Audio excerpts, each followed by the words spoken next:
언니, 혹시 이런 적 있어? 엄청 화가 나서 문자 보냈는데 보내고 나서 5분 뒤에 아차 싶은 거. 아니면 울면서 전화 끊었는데 다음날 아침에 내가 왜 그랬지 싶은 거. 그 순간엔 진짜 그 감정이 전부인 것 같았는데 조금만 지나면 내가 과했나 싶기도 하고. 근데 이게 의지 문제가 아니야. 진짜로. 오늘 그 얘기 해보려고. 사연 하나 읽어볼게. 올해 43, 전업주부 7년차 언니야. 남편은 지방 출장이 잦고 아이 둘 키우면서 혼자 집을 꾸려가는 중이야. 큰애가 초등학교 4학년인데 요즘 사춘기가 살짝 오는 건지 말을 잘 안 들어. 작은 애는 5살이라 아직 손이 많이 가고. 이 언니한테 습관이 하나 있어. 아이들 재우고 나면 꼭 싱크대 앞에 서서 물 한 잔 마시는 거. 그게 하루 중 유일하게 혼자인 시간이거든. 그 5분이 이 언니한테는 숨 쉬는 시간이야. 그날도 그랬어. 아이들 겨우 재우고 싱크대 앞에 섰는데 남편한테서 카톡이 와. 내일 출장 연장됐다고. 이번 주말에 큰 애 학교 행사 있는 거 알면서. 언니가 답장을 보냈어. 알겠어. 라고. 딱 2글자. 그랬더니 남편이 보내는 거야. 왜 그렇게 퉁명스럽게 답해? 그 순간 뭔가 터진 거야. 7년 동안 쌓인 게 그 한마디에 다 올라온 거지. 언니가 길게 문자를 썼어. 당신은 항상 그래. 나는 여기서 혼자 다 하는데 주말에 애 행사도 또 나 혼자야. 당신한테 퉁명스럽게 들렸으면 그게 지금 내 마음이야. 이런 내용으로. 보내고 나서 물 한 모금 마시는데 손이 조금 떨렸대. 그리고 나서 드는 생각이 내가 또 이랬네. 였대. 남편은 한참 뒤에 답장을 보냈어. 미안, 피곤해서 그랬어. 딱 그것만. 언니는 그날 밤 잠을 잘 못 잤어. 내가 너무한 건가? 아니지, 나 충분히 힘든 거 맞잖아. 근데 저렇게 보냈어야 했나? 이 생각이 새벽 2시까지 머릿속을 뱅뱅 돌았대. 다음날 아침 시어머니한테 전화가 왔어. 아들이 힘들다고 했냐는 듯한 뉘앙스로. 아이고, 며느리도 힘들지. 근데 남편도 밖에서 얼마나 고생이 많냐. 한마디 했대. 언니는 전화 끊고 한동안 멍하니 있었대. 아무 말도 못하고. 언니, 이 사연 읽으면서 뭔가 꽉 막히는 느낌 들지 않아? 나는 이 언니가 틀렸다고 생각 안 해. 진짜로. 7년 동안 혼자 다 해온 거, 주말 행사도 혼자, 아이들도 혼자. 그 퉁명스러운 2글자가 어디서 나온 건지 나는 알 것 같아. 근데 있잖아. 나 오늘 좀 솔직하게 얘기할 거야. 언니 편 들어주면서도. 그날 밤 언니가 보낸 그 문자, 7년치가 한꺼번에 터진 거잖아. 근데 남편 입장에서 그 문자를 받은 순간 그게 7년치 억울함으로 읽혔을까? 아니면 오늘 갑자기 공격받는 느낌으로 읽혔을까? 이게 언니 잘못이란 게 아니야. 근데 감정이 폭발하는 순간 우리가 원하는 걸 얻는 경우가 얼마나 되는지 생각해봐. 대부분은 그 반대야. 상대방도 방어 모드가 되고 대화는 끊기고 결국 더 외로워지는 거.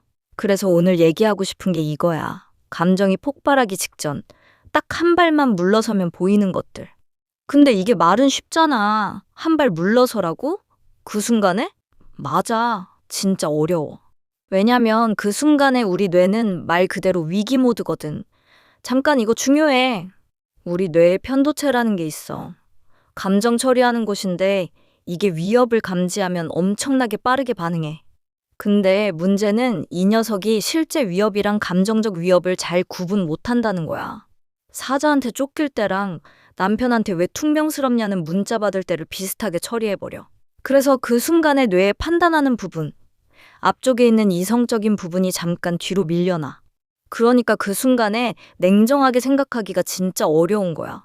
의지가 약한 게 아니라 뇌가 그렇게 작동하는 거야. 아, 근데 여기서 언니한테 뇌 탓이야. 그러니까 괜찮아. 라고 말하려는 게 아니야. 중요한 건 그 다음이거든. 심리학자들이 오래전부터 연구해온 게 있어. 감정이 극도로 올라왔을 때 어떻게 하면 그걸 조금 가라앉힐 수 있냐는 거. 그 중에 진짜 재밌는 게 있어. 자기 자신을 이름으로 부르는 거야.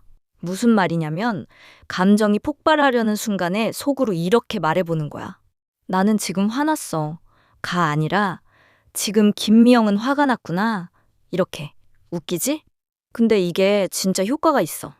왜냐면 나는 이라고 말하는 순간 그 감정이 나 전체가 돼버려. 내가 곧 분노야. 그 상태에서는 판단이 안 돼. 근데 이름으로 부르면 갑자기 나를 밖에서 보는 것 같은 느낌이 생겨. 아, 저 사람이 지금 화났구나. 이렇게. 심리학에서는 이걸 자기 거리두기라고 불러.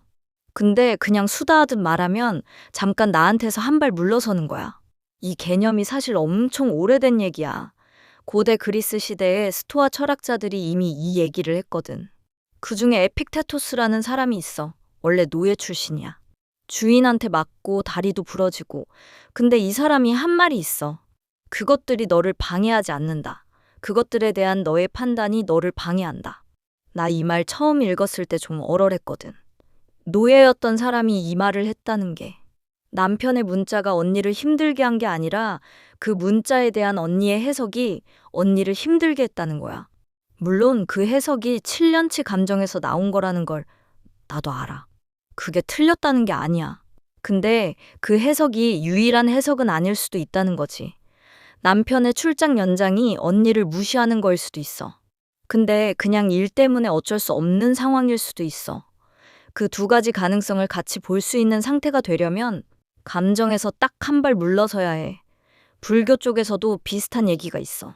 내가 포교하려는 게 아니라 이 말이 진짜 도움이 됐거든. 명상 전통에서 이런 말을 해. 감정을 없애려 하지 마라. 그냥 봐라. 나는 화났어가 아니라 아, 지금 화가 올라오고 있구나? 이렇게. 이게 처음엔 말장난 같잖아. 근데 해보면 달라. 감정을 없애거나 억누르는 게 아니야. 그냥 그 감정이 나 전체가 아니라는 걸 아는 거야. 화가 올라오고 있지만 나는 그 화를 보고 있는 사람이기도 하다는 거. 이게 되면 그 순간에 선택이 생겨.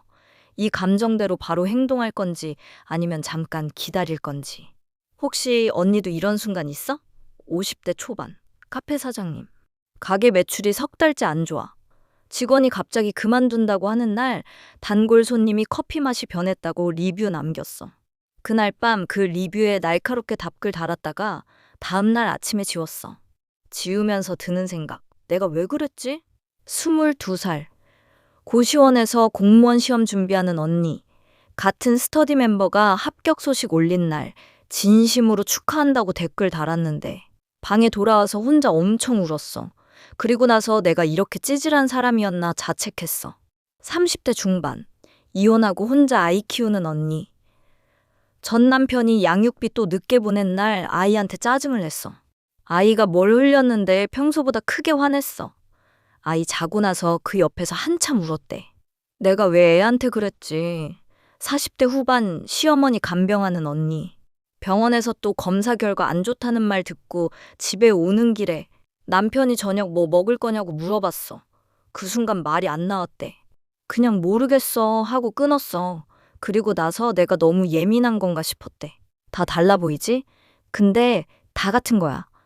감정이 너무 꽉 차서 딱 한 발 물러설 공간이 없었던 거야. 그래서 내가 원하지 않는 방식으로 튀어나온 거고, 그래서 그 한 발을 어떻게 만드냐고. 세 가지만 얘기할게. 근데 이게 처방전이 아니야. 한번 해보고 안 맞으면 다른 거 해봐. 첫 번째, 이름으로 불러봐. 감정이 올라오는 순간 속으로 딱 한 번만. 지금 내가 뭘 느끼고 있지? 가 아니라. 지금 김미영은 뭘 느끼고 있지? 이렇게. 이게 진짜 효과 있어.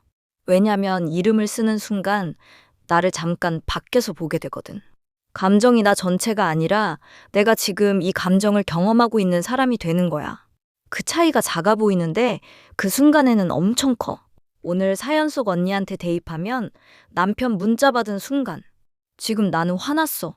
가 아니라 지금 미영이는 화가 났구나. 그리고 왜 화났지? 출장 연장 때문에. 그게 나를 무시하는 것 같아서.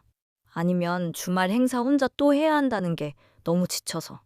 이렇게 좀 더 구체적으로 볼 수 있게 돼. 두 번째, 5년 뒤 나한테 물어봐.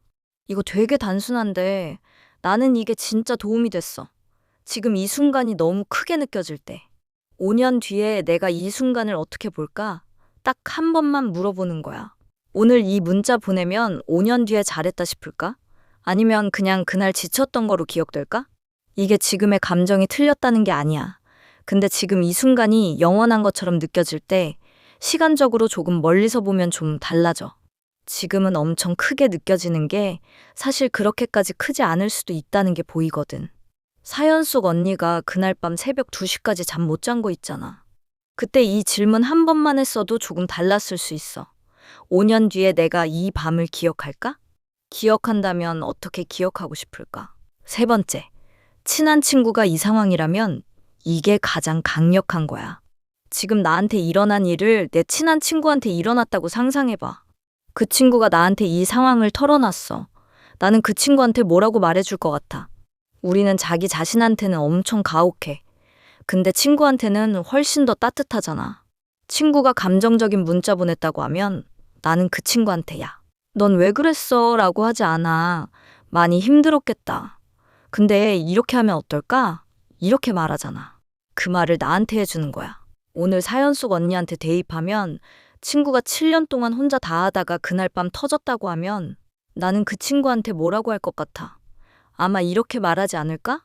많이 지쳤겠다. 근데 그 문자 보내고 나서 어떻게 됐어? 원하는 대화가 됐어. 아니면 더 단절된 것 같아. 그럼 다음엔 어떻게 해볼 수 있을까? 이게 자기 비난도 아니고 무조건 괜찮아도 아닌 거야. 친한 친구한테 하듯이 나한테도 그렇게 말해주는 거. 잠깐, 이거 하나만 더. 이 세 가지가 감정을 없애주는 게 아니야. 언니가 화난 거, 지친 거, 외로운 거. 그건 진짜야. 그 감정이 틀린 게 아니야. 근데 그 감정이 폭발하는 방식이 언니가 원하는 결과를 만들어주고 있는지는 한번 봐야 해. 7년 동안 혼자 해온 거, 그게 쌓여서 터지는 거 당연해. 근데 그게 남편한테 잘 전달되려면 언니가 원하는 게 뭔지가 먼저 명확해야 해. 그리고 그걸 말할 수 있는 상태가 되어야 해. 감정이 꽉 찬 상태에서 보내는 문자는 상대방한테 내 감정의 크기는 전달될 수 있어. 근데 내가 진짜 원하는 게 뭔지는 잘 안 전달돼. 오히려 상대방이 방어 모드가 되면서 대화 자체가 닫혀버리는 경우가 많아. 한 발 물러서는 게 참으라는 게 아니야. 내가 원하는 걸 더 잘 얻기 위해서야. 마지막으로 오늘 사연 속 언니한테. 언니, 싱크대 앞에서 물 한 잔 마시는 그 5분. 그게 7년 동안 언니를 버티게 해준 거잖아. 그 5분 안에서 한 발 물러서는 연습을 해봐. 아이들 재우고 물 마시면서. 오늘 나는 어떤 감정이 올라왔지? 그 감정이 뭘 말하고 싶은 거지? 그리고 그걸 어떻게 말하면 내가 원하는 걸 얻을 수 있을지. 그 5분이 언니한테 숨 쉬는 시간이었다면 이제 그 5분이 언니를 좀 더 자유롭게 해주는 시간이 될 수 있어. 그리고 보고 있는 언니들한테도 오늘 얘기 한 줄로 압축하면 감정에서 한 발 물러서는 건 참는 게 아니야. 내가 원하는 방향으로 나아가기 위한 잠깐의 여백이야. 이 얘기가 도움이 됐으면 좋아요. 한 번이랑 구독 눌러줘. 그게 양양쌤한테 진짜 힘이 돼. 다음에 또 봐, 양양.